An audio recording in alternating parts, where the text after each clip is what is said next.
पहिला नवीन पीसी थांब थांब थांब बघू दे मला. हो एवढा लांब पीसी बापरे. अरे बापरे याला कुठून कुठून लाईट लागत आहेत. ह्या लोकांनी मला मॅनेजर केलं पण पर डायरेक्ट मला नवीन पीसी बीसी. मी सरांना लय निर्दय समजत होते पण सर लय चांगले निघाले. भारीच. चला काहीतरी करूनच बघू आता. उठीतून तिकडे बस. सर पीसी मला तुझ्यासाठी नाही येतो तिकडे बस. महेश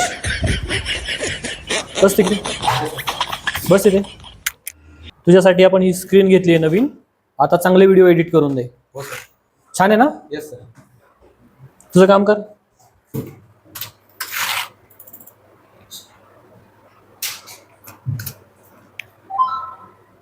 कितीला घेतला असेल रे हा. 1-1.5 लाख. काय 1-1.5 लाखाला. अरे बघ 15,000चा आहे. अरे मी 10 वर्ष झाली या कंपनीत काम करते. मला 15,000चा पीसी वापरायला लावतात आणि तू बघ आता नाही आला ना. तू काल आलाय ना वाटतं जॉईन झालाय. तुला 1.5 लाखाचा दिलाय. अरे काय अरे 10 वर्ष या कंपनीत काम करतोय. बघ हाय का वायर याला. काय असा भेदभाव काय करतात का. बघ ओपन पण होत नाही. सॉरी उलटा पकडलाय. काय यार ही कंपनी असा भेदभाव करतात. तू कर शायनिंग. तुला भेटलाय आता नवीन. काल नाही आला तर जाऊ दे. कामच नाही करायचं मला. मूडच गेला माझा. कौन भौंक रहा है ये बदतमीज. काम चल रहा है और ये निकलो बाहर निकालो.